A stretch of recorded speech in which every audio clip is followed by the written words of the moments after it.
పాక్ మీద దాడుల్లో BrahMos supersonic missile వాడినట్టు ఉత్తరప్రదేశ్ సీఎం యోగి చెప్పారు. లక్నోలో బ్రహ్మోస్ క్షిపణుల ఉత్పత్తి యూనిట్ ప్రారంభం సందర్భంగా యోగి కీలక వ్యాఖ్యలు చేశారు. के क्षेत्र में आत्मनिर्भर बनाने के लक्ष्य को आगे बढ़ाने का एक अभियान का हिस्सा है. ब्रह्मोस मिसाइल क्या होती है, अभी आपने ऑपरेशन सिंदूर के अंदर इस मिसाइल के पराक्रम की एक झलक देखी होगी, और नहीं देखी होगी तो कम से कम पाकिस्तान वालों से पूछ लेना चाहिए कि ब्रह्मोस मिसाइल की ताकत क्या है. आतंकवाद के प्रति प्रधानमंत्री जी ने घोषणा की है कि कोई भी आतंकी घटना अब युद्ध जैसा होगा, और याद करना, आतंकवाद को जब तक हम पूरी तरह कुचलेंगे नहीं तब तक समस्या का समाधान होगा भी नहीं. अब समय आ गया है जब इसको कुचलने के लिए हम सबको एक स्वर से प्रधानमंत्री मोदी जी के नेतृत्व में पूरे भारत को, पूरे उत्तर प्रदेश को मिलकर के इस अभियान के साथ जुटना होगा. रक्षा పాక్ మీద దాడుల్లో బ్రహ్మోస్ సూపర్సోనిక్ మిసైల్ వాడినట్టు ఉత్తరప్రదేశ్ సీఎం యోగి చెప్పారు. లక్నోలో బ్రహ్మోస్ క్షిపణుల ఉత్పత్తి యూనిట్ ప్రారంభం సందర్భంగా యోగి కీలక వ్యాఖ్యలు చేశారు. దీనిపైనే మనకి స్పందించడానికి రక్షణ రంగ నిపుణులు కన్నిగంటి రమేష్ గారు మనకి లైవ్లో సిద్ధంగా ఉన్నారు. రమేష్ గారు నమస్తే అండి. ఇప్పుడు నిన్న జరిగినటువంటి యుద్ధం మనం చూసాం. బ్రహ్మోస్ క్షిపణుల వల్లే పాక్ తోక ముడిచిన పరిస్థితి కనిపిస్తుంది. మీ అభిప్రాయం ఏంటండి? అదే అండి, బ్రహ్మోస్ మిసైల్స్, ఈ supersonic cruise missiles, high speed multi platform versatility, pin point accuracy, ఇవన్నీ బ్రహ్మోస్ కి ఉన్న ప్రత్యేకతలు అండి. తర్వాత మనం ల్యాండ్ మీద నుంచి కానీ, సీ మీద నుంచి కానీ, ఎయిర్ నుంచి కానీ కూడా దీన్ని ఉపయోగించవచ్చు. Both land and sea based targets కూడా కొట్టొచ్చండి. 2.8 మ్యాక్ అంత స్పీడ్ ఉంటుందండి. స్టెల్త్ క్యాపబిలిటీస్ ఉంటాయి. స్టెల్త్ క్యాపబిలిటీస్ అంటే శత్రువు యొక్క దృష్టి దీని మీద పడదు. శత్రువు అసలు ఇది ఒకటి బ్రహ్మోస్ మిసైల్ సూపర్సానిక్ వస్తుందని గ్రహించే లోపలే it will be reaching the target అండి. దీని యొక్క ప్రత్యేకతలు ఏంటంటే స్పీడ్, దీని మల్టీ ప్లాట్ఫామ్ మీద నుంచి యూజ్ చేయొచ్చు, పిన్ పాయింట్ యాక్యురసీ ఉంటుంది, స్టెల్త్ క్యాపబిలిటీస్ ఉంటాయి. ఇదేంటంటే ఇప్పుడు ఫైర్ అండ్ ఫర్గెట్ అంటే ఒక్కసారి మీరు దీన్ని ఫైర్ చేస్తే ఇక దాని గురించి మర్చిపోవటమే, అది వెళ్ళి టార్గెట్ ని రీచ్ అయిపోద్ది అంతే. ఇక తర్వాత లాంగ్ రేంజ్ అండి, చాలా వరకు లాంగ్ రేంజ్ కూడా ఉంటుంది, వర్సిటాలిటీ ఉంది.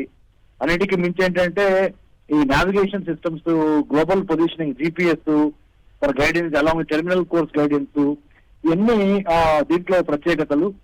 సో అందుకని బ్రహ్మోస్ అనేది మనకి చాలా ఇప్పుడు ఒక ఇట్ హాస్ బికమ్ మనకు ఆయువు పట్లాగా తయారైందండి.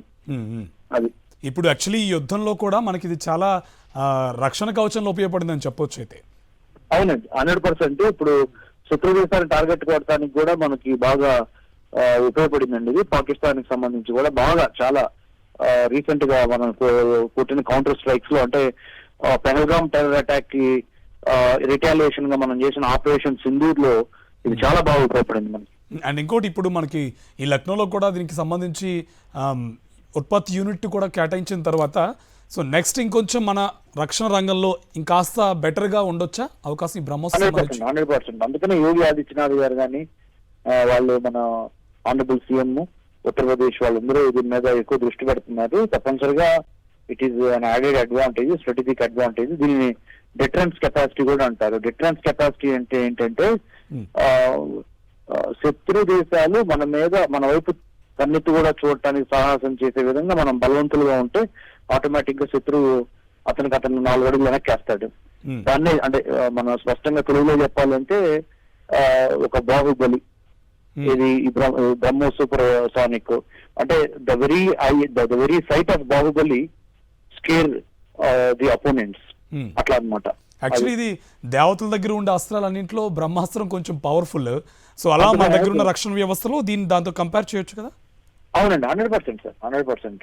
అందుకనే దీని పేరు కూడా బ్రహ్మాస్త్రము, పాశుపతాస్త్రము, ఇవన్నీ అస్త్రాల పేర్లు మీకు తెలిసే ఉంటాయి. ఈ బ్రహ్మాస్త్రం అంటే ఇక ఫైనల్, అది బ్రహ్మాస్త్రం అంటే ఇక దాన్ని మించింది ఎనిమిది చంపడానికి దాన్ని మించింది లేదనే ఉద్దేశంతోనే మనము చాలా పేరు కూడా చాలా ఆలోచించి పేరు పెట్టింది అనమాట, బ్రహ్మోస్ సూపర్సానిక్ మిసైల్. అండ్ ఇంకోటి ఇప్పుడు ఈ పాక్తో మనం యుద్ధం కాస్త ఇప్పుడు ఈ సీజ్ ఫైర్ ఇచ్చినప్పటికి కూడా పరిస్థితులు ఏమైనా మళ్ళీ మార్పులు చేర్పులు అయ్యే అవకాశాలు ఉన్నాయండి? సార్, ఈ పాకిస్తాన్ తో మనము ఎప్పుడైనా సరే చాలా జాగ్రత్తగా ఉండాలండి. చైనా పాకిస్తాన్ రెండు ఏంటంటే దొంగ దెబ్బ తీయటంలో సిద్ధహస్తులు. నమ్మకం అనేది లేదు. ఒక పక్కన కాల్పులు సీజ్ ఫైర్ అని చెప్పారు, మళ్ళీ కాల్పులు స్టార్ట్ చేశారు అవును మన బోర్డర్ విలేజెస్ లో. మన రాజస్థాన్ గానీ, జైపూర్ రాజస్థాన్ లేకపోతే ఇటు మన పంజాబ్, జమ్మూ కాశ్మీర్, ఈ బోర్డర్ స్టేట్స్ ఏవైతే ఉన్నాయో పాకిస్తాన్ కి వీటి మళ్ళీ స్టార్ట్ చేశారు. So Gujarat also has to be, మనందరం బోర్డర్ స్టేట్స్ అన్ని హై అలర్ట్ లో ఉండాల్సిందే అండి. ఎందుకంటే పాకిస్తాన్ ని పూర్తిగా నమ్మడానికి లేదు సార్. అవును right. Thank you so much Ramesh గారు. Thank you.